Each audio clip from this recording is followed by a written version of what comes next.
My name is Heather Feather. I am the owner of Rare Bird Medicine. Today we're taking a look at my altar. This is an animals and deities altar, so gods, goddesses, and power animals are all associated at this altar now that I'm splitting them up. And you'll see it's rather busy, so good thing I moved angels and ancestors over there. One thing I want to say about an ancestor's altar, whether you create an altar or not, I would say it's vital to keep a bridge alive between what we call the living and the dead. I don't really associate dead as dead. I call this realm the true. Earth School is true. To a degree, a hologram is true. But the other side, the spiritual side, the side where I mostly reside, is called the true true in my reality. So here we're going to look at some of what I call the true true. Raven and crow, blackbirds, grackle, all blackbirds are very powerful power animals for me. I use them as well as jaguar, black panther, puma, and black bear to take things to the void for me. So I do a lot of prayer and simpatico bridge work, building bridges between these beautiful creatures, and they do me a grand service of taking things to the void. So I pray for their bellies, their hearts, their minds, their nests, their caves. May they be blessed. And so I'm going to take a step back so we can take a look at how big this altar is. Woo! There's got a lot going on right there. I've got my self-portrait that is an unfinished painting that I keep up here to remind me to finish painting. It's ultimately going to have in the headdress all of the numerology, astrology, variant different symbols that I use. On this wall, I keep my drum, I keep my feathers, and I keep my doe-eyed deer on this wall specifically with my fans, because deer has been a totem to me. When I moved to Albuquerque, I actually had a family of deer. I went into the forest to read Stephen Hawking, and from the School of Metaphysics, I read books out loud so that I receive it in my ears and in my eyes. And I looked up, and there was a family of about 17 deer watching me read to them about physics, and they're like, yeah, we get it. Turkey vulture is a favorite of mine I fell in love with in California. I've had a journey with rhinoceros. I've had a spear stuck in my left side in a previous life, and I had rhino come and push it through in one of my journeys. I've had lion get me out of the underworld when I started to get wrapped in these black cords. It came and ate away the cords. There are a lot of owls present. Snowy owl is my prime power animal. We've got a little snowy owl over here next to my light switch. And many of these power animals that you see are actually from my holiday tree. So my holiday tree is dedicated to people of color and power animals. And so just keeping my attention and awareness on things that I want to bless and build relationship with and care for and be a steward of. Down here in the lower half, I keep my shamanic box, my travel box. I keep a puppet that my best friend gave me that is a representation of Abuela de la Tierra, which is what I call Madre Ayahuasca. So she's a symbol of that medicine that I want to work with. I keep my death box there. This box is full of many totems from the many, many, many, many dead that Heather has had the pleasure of knowing when they were quote unquote alive or part of the true before they moved on to the true true. So this is my power animal and deity. We have Sun Kachina. I pray to Sun Kachina as Surya in Hinduism is what this would be called. Inti, Ra, Apollo, Helios. I learn all the many names through many different cultures of sun deity. And what's interesting to me about science is the sun a gaseous ball? Yes. But does that mean because we've learned that it's a gaseous ball that it's not possible it could also be a spirit?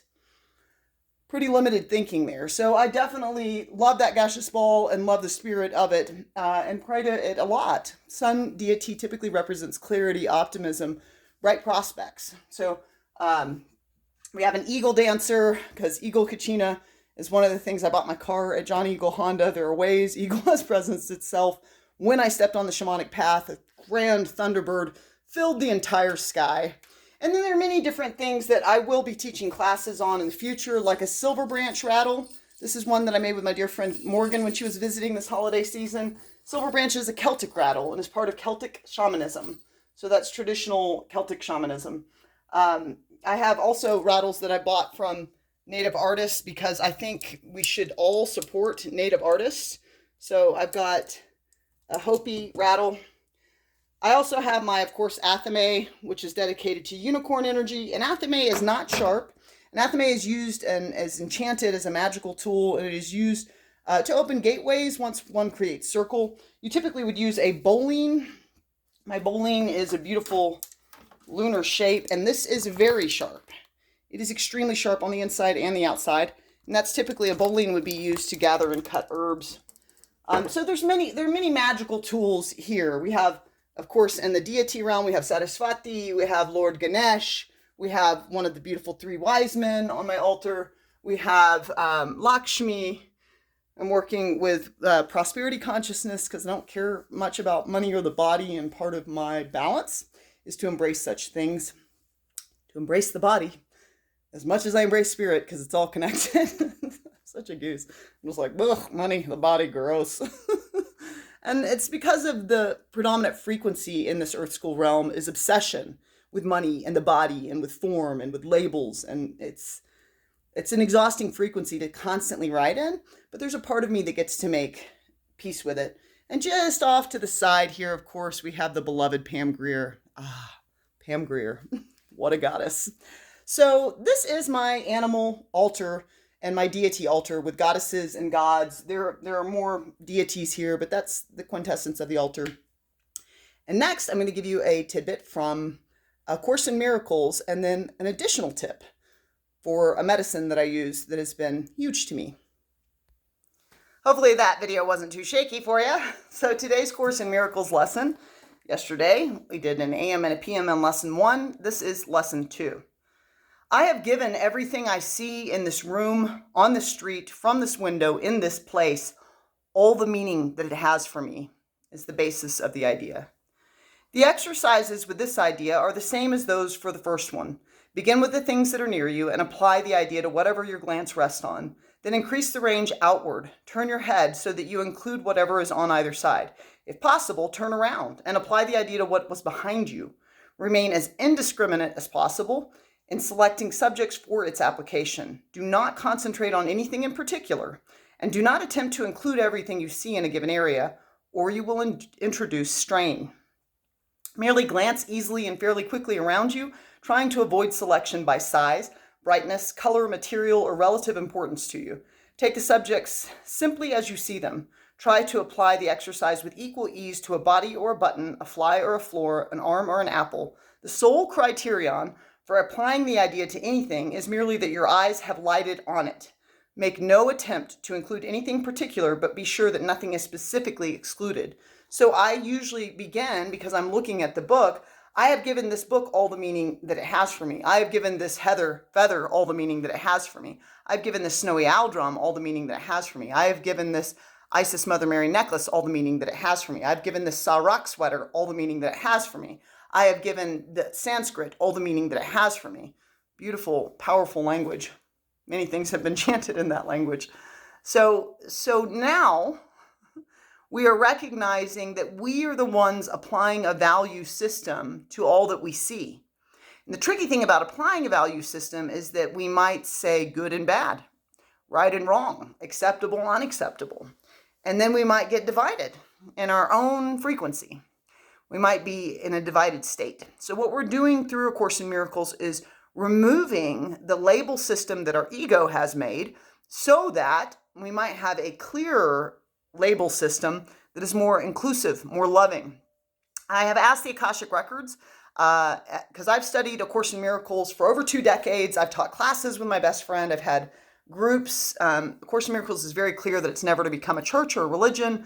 It's simply a practice that when humans create churches and religions, they often lose sight of all the teachings, which is a common issue. Priests preaching about family values and then assaulting the altar boys, for example, would be an example of that, of how divided we can come from our principles when we start to gather money from the masses for what we're trying to teach and preach. So you're never supposed to earn money from it, but I've taught it for 2 decades and I continue to study it. And I asked the Akashic Records through my friend Golbahar at akashicresources.com, where you can get Akashic Records readings on your Dharma, on your past lives with other people, on many different things, health readings, very powerful readings. I did in one of my questions with her, I asked, what is the benefit of me continuing to study A Course in Miracles and Way of Mastery? And they said that A Course in Miracles not only aids me to become more miracle-minded, a miracle is an act of love. So there's a glossary that goes with A Course in Miracles.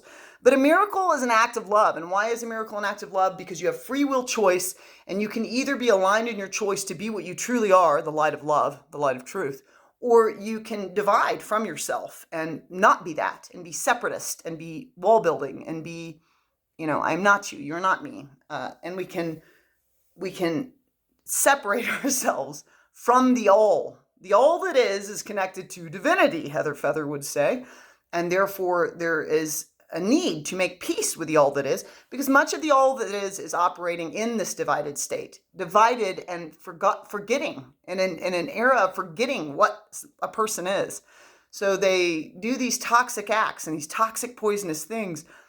And as I say, you forget yourself, my kin. You forget yourself. So one of the ways I, on the shamanic path, have been able to come to peace with the many travesties.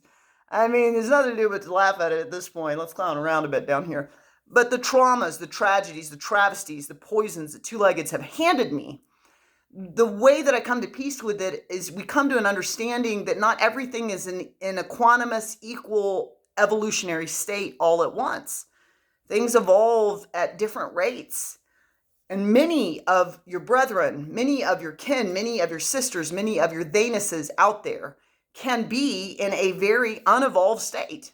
And many can be in a super evolved state. We're all evolving with our free will choice, lifetime to lifetime, at our own rate. So it's given me a lot of peace and a lot of grace to not expect every two-legged to evolve at my same rate on topics I have evolved on, and instead to focus on my own growth work.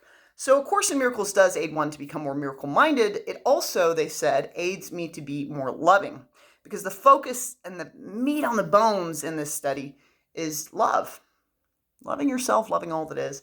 The additional tip I wanted to give you, so I'm giving tips and tricks from my nest to yours, and one of the tips and tricks we've been giving in the past 2 days is to make an altar. Is that altar to your ancestors? Is it to angels? Is it to gods? Is it to goddesses? Is it to power animals? Is it to ascended masters? Is it to what is it to? Aliens, maybe you feel more alien. So you make a Pleiadian altar to each their own, What speaks to your spirit and makes it sing? Maybe you make an Egyptian altar. My dharma is based on my past life as a male in Egypt. So maybe I would make an Egyptian altar. I actually have had several past lives in Egypt. Doesn't surprise me at all. I was enamored with Egypt as a child. And so I might make an Egyptian altar to awaken all of the Egyptian wisdom. My dharma and the teaching I came to give came from that lifetime in Egypt. So what sings to your spirit?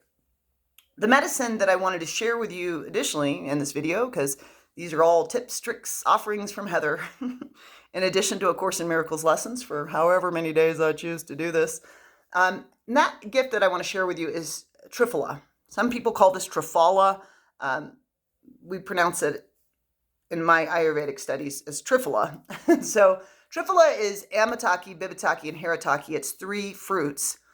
I tend to want to call them herbs because they're all in our herb department. But it's 3 fruits that are put together, and this is considered a foundational Ayurvedic medicine. Now, Ayurvedic medicine has been around for thousands of years. So perhaps you're not doing a medical medium with me where you had 8 ounces of water and lemon, and you had 16 ounces of celery juice, and you're not doing kitchari, Kitchari, you're not doing the whole detox, but you still do want to purify your system after a lot of holiday eating. Triphala is a foundational medicine that most Ayurvedic doctors would recommend. These 3 fruits, when combined together and taken every night, a ½ teaspoon to 1 teaspoon, I recommend starting with 1/2. It's a strong, bitter flavor for most Westerners. 1/2 teaspoon in a mug of hot water, so like you're making a cup of tea. Cool it down to where you can drink it. You sip on that. I usually do it 1 hour before bedtime because it can curb sweet tooth, and I tend to be a late night snacker. I do it 1 hour before bedtime. What it does is it pulls all the toxins out of your body into your stomach, and it causes you to have a bowel movement in the morning. And it's really important to have a daily bowel movement. It's one of the ways we release waste and toxins, not only from our diet, but from our environment. So this is going to pull the toxins out of the body and help you to have a bowel movement. I highly recommend this medicine to any and all people. You can get it at ayurveda.com, AYURVEDA.com. Just click on the shop link in the upper right-hand corner, and you can type in triphala. Blessed be.